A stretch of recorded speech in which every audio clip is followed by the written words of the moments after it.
Was the Sherman really a Ronson? This question, like a scar on the body of history, haunts one of the most iconic tanks of World War II. For millions, the answer is obvious. The Sherman is the Ronson Lighter, a nickname as caustic as gunpowder smoke permanently welded to its reputation. The company's advertising slogan claimed, "Lights first time, every time." A cruel irony for a steel machine where men fought and died.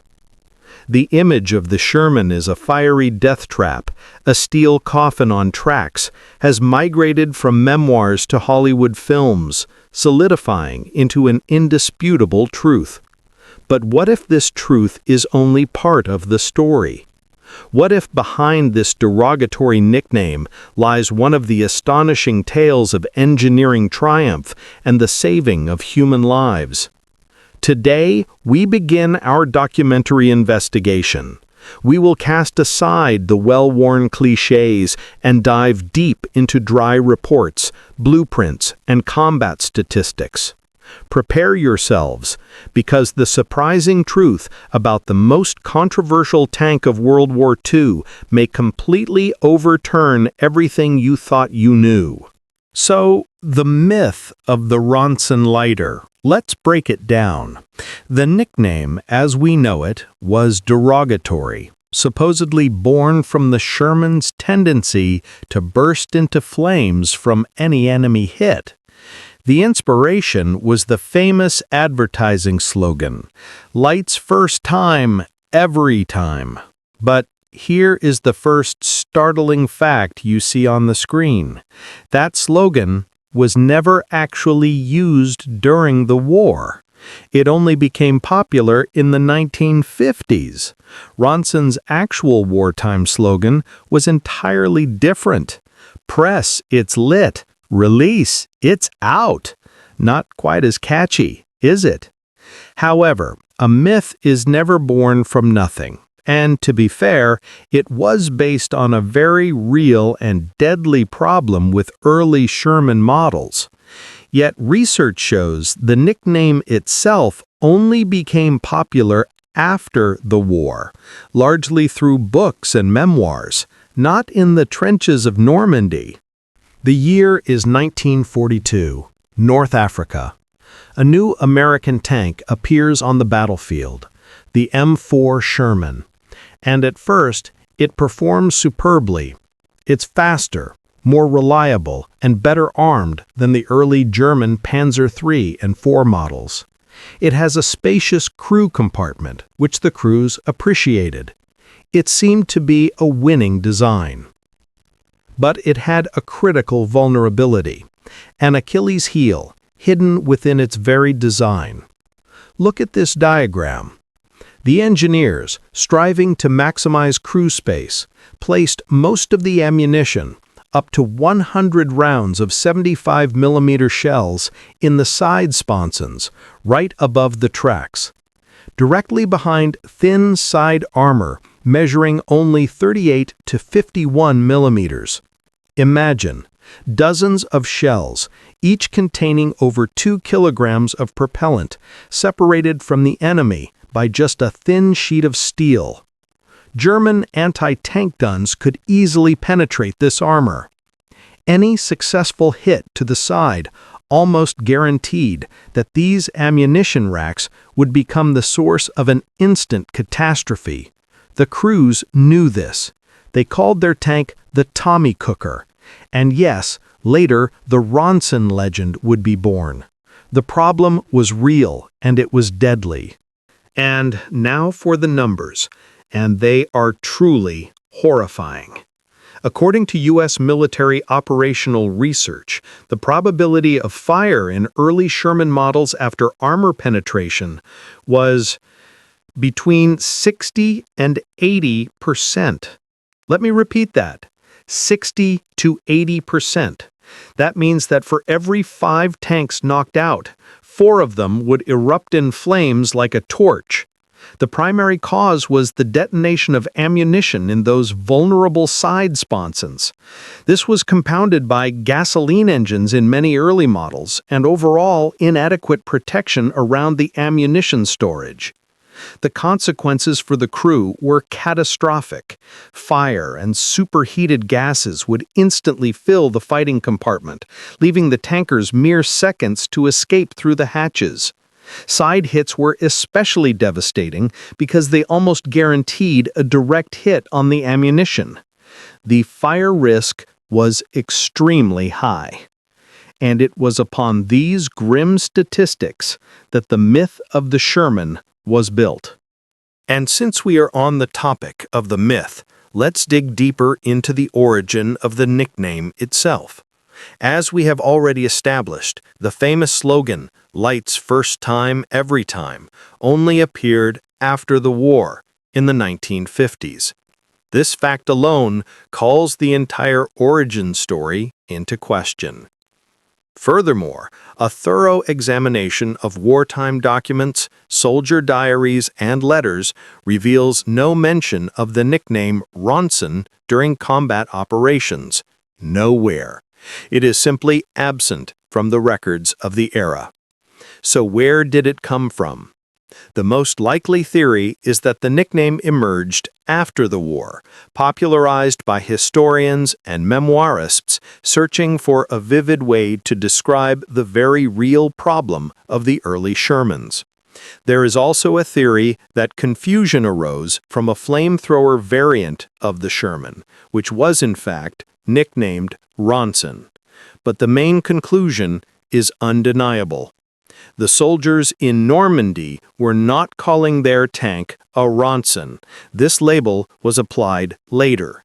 Meanwhile, a real problem demanded a real solution, and American engineers were about to deliver it.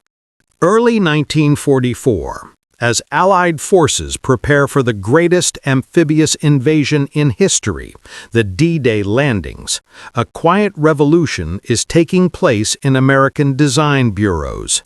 Engineers, having analyzed mountains of combat loss reports, present a solution that will forever change the destiny of the Sherman. It's called wet stowage. The idea was brilliant in its simplicity and consisted of two key steps. First, they completely removed the ammunition from the cursed side sponsons. All the rounds were relocated downward to the floor of the fighting compartment. Now they were protected not only by the road wheels and tracks, but also by the very ground the tank drove on. Hitting them became exponentially more difficult. Second, and this is the crucial part, the shells were placed in new containers with double walls. The space between these walls was filled with a mixture of water and glycol, essentially an antifreeze. Mass production of tanks with this system began just in time for the Normandy landings. The new Shermans, with a W in their designation, were heading into battle. And they carried a secret that would save thousands of lives. Let's look at how this system worked in practice. It was a true marvel of practical engineering. The containers with the water glycol jacket were, in effect, an individual fire suppression system for every single round of ammunition. Imagine, a red-hot fragment from an enemy shell penetrates the armor and flies toward the ammunition rack. It pierces the outer wall of the container and is instantly doused in liquid. This liquid immediately cools the fragment, preventing it from igniting the propellant inside the shell casing. Even if the casing itself is damaged, the liquid seeps in, extinguishing any potential spark. This simple, yet incredibly effective solution prevented the most feared event, a chain reaction detonation of the entire ammunition load. The glycol in the mixture kept the water from freezing during the harsh European winter. Each round rested in its own hollow cylinder inside the container, surrounded by this life-saving fluid. It was built-in life insurance for the entire crew. And now, the moment of truth. Did this system work? The answer lies in the statistics, and these numbers deliver the most devastating blow to the Ronson myth. Remember the initial 60 to 80% probability of fire in tanks with dry stowage. Well, in Shermans equipped with the wet system, that figure plummeted to just 10 to 15%. From 80% down to 15%. This wasn't just an improvement, it was a revolution in crew survivability, a 5 to 6-fold reduction in the probability of fire. This was one of the most significant tank safety improvements of the entire Second World War. The crews now knew that even if their armor was breached, they had an excellent chance of surviving, bailing out, or even continuing the fight. The Sherman was no longer a Tommy cooker. It had become a fortress. But to truly appreciate the scale of this achievement, let's compare the upgraded Sherman to its main adversary on the battlefield, the German Panzer IV.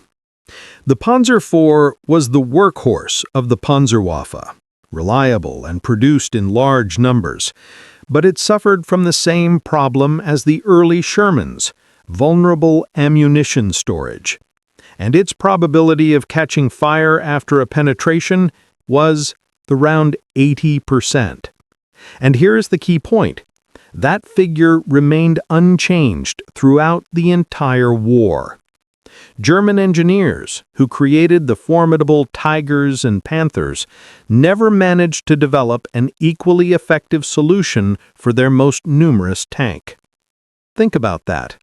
By the end of the war, the upgraded Sherman, with its 10 to 15% fire rate, was 5 times safer than its direct competitor. The Americans underwent an evolution from a problematic machine to an incredibly survivable one. The Germans stood still. It's a surprising fact. By 1945, the Sherman had one of the highest crew survival rates among all tanks of World War II. Let's broaden our comparison to include the other titans of the war. The feared Tiger I, a fire rate of 80%. The Panther, with its sloped armor, still a high 63%. The legendary Soviet T-34, thanks to its diesel engine, it burned less often than German tanks, but its fire probability was still around 50 to 60%. And against this backdrop, we have the late-model Sherman, with its 10 to 15%. The chart shows it clearly. By the war's end, the American tank had become the safest among all major combat vehicles. This is a story of incredible transformation. No other tank during the war underwent such a significant evolution from fire-prone to fire-resistant. While German engineering stagnated on the issue of fire safety, American ingenuity achieved a breakthrough. This safety evolution is the true legacy of the Sherman. But crew survivability is only one part of the victory equation. The Sherman had another ace up its sleeve, one that is often underestimated: its exceptional reliability. German Tigers and Panthers were fearsome opponents when they were running. They were complex, temperamental, and demanded constant maintenance. The Sherman, in contrast, was as simple as a tractor. Its automotive engine and running gear could cover hundreds of kilometers without major breakdowns. Field repairs on a Sherman took hours. Repairing a Tiger could take days and required specialized equipment. Thanks to standardization, spare parts were produced in hundreds of factories and were always available. The operational readiness of Shermans in combat conditions reached 80%, while for German heavy tanks, this figure often dropped below 50%. Simply put, the Sherman was the tank that was always in the fight, not in the repair depot. And this reliability gave the Allies a massive strategic advantage in prolonged campaigns. And now for the Allies' ultimate weapon, one that cannot be measured by the caliber of its gun: logistics and mass production. In 3 years, 11 American factories produced nearly 50,000 Shermans of all variants. 50,000! That is more than all German tanks combined. This industrial might completely changed the arithmetic of the war. The Germans could not afford to lose a tiger. The Allies could. The strategy was simple and overwhelming. For every Sherman lost, 5 new ones rolled off the assembly line. The overall numerical advantage reached 8-1. The Sherman's compact design made it easy to transport across the ocean. Standardized components simplified supply lines. It was supplied to 17 Allied nations through Lend-Lease. The Sherman was more than just a tank. It was the embodiment of America's industrial power, a steel tide that Germany was powerless to stop. It is often assumed the Sherman was technologically backward, but this too is part of the myth. It possessed several innovations that German engineers could only envy. The chief among them was a gyroscopic gun stabilizer for the vertical plane. It sounds complex, but in practice it meant an incredible advantage. The Sherman could fire accurately while on the move, while a German tank had to stop to shoot, making it a stationary target. The Sherman could fire while traversing rough terrain. This gave it the first shot advantage in mobile combat. German tanks had nothing like it. Add to that a fast electric turret traverse, powered by an auxiliary generator even with the main engine off, excellent radios, and superior periscopes. The Sherman was a well-thought-out and technologically advanced fighting machine, perfectly suited for its role. So, what was the true role of the Sherman? It was never designed as a duelist, a tiger killer. Its mission was far more important and on a much grander scale. It was the workhorse of victory. Its purpose was to break through enemy defenses, support the infantry, and relentlessly pursue a retreating foe. Remember the D-Day landings. The first tanks to hit the beaches were already equipped with wet stowage, which was critical for establishing a foothold. Operation Martin Garden. It was the speed and reliability of the Shermans that allowed armored columns to make their rapid advances. The Battle of the Bulge. In the harsh winter conditions, it was the Sherman's phenomenal reliability that allowed it to hold critical positions. The combination of superior crew survivability, reliability, mass production, and technological features made the Sherman the ideal instrument for the war of attrition that the Allies waged. It was the steel fist that methodically and inexorably crushed the military machine of the Third Reich. So let us return to our central question. Was the Sherman a Ronson? The myth says, yes, it was a fire-prone death trap. But the true story is far more complex and far more magnificent. The truth is that the Sherman evolved. It journeyed from being a vulnerable machine to one of the safest tanks of the Second World War. The nickname Ronson is a post-war label, unsupported by wartime evidence. The revolutionary wet stowage system reduced the risk of fire by 5 to 6 times, resulting in an 80% crew survival rate after a penetration, one of the highest rates of the war. The Sherman is not a lighter. It is a symbol of the ability to learn from the most bitter of mistakes, a symbol of engineering genius that found a simple, elegant solution to a deadly problem, and ultimately a symbol of the unyielding industrial and intellectual might that turned this workhorse into one of the primary instruments of victory. So, let us return to our central question. Was the Sherman a Ronson? The myth says yes, it was a fire-prone death trap. But the true story is far more complex and far more magnificent. The truth is that the Sherman evolved. It journeyed from being a vulnerable machine to one of the safest tanks of the Second World War. The nickname Ronson is a post-war label, unsupported by wartime evidence. The revolutionary wet stowage system reduced the risk of fire by 5 to 6 times, resulting in an 80% crew survival rate after a penetration, one of the highest rates of the war. The Sherman is not a lighter. It is a symbol of the ability to learn from the most bitter of mistakes, a symbol of engineering genius that found a simple, elegant solution to a deadly problem, and ultimately a symbol of the unyielding industrial and intellectual might that turned this workhorse into one of the primary instruments of victory.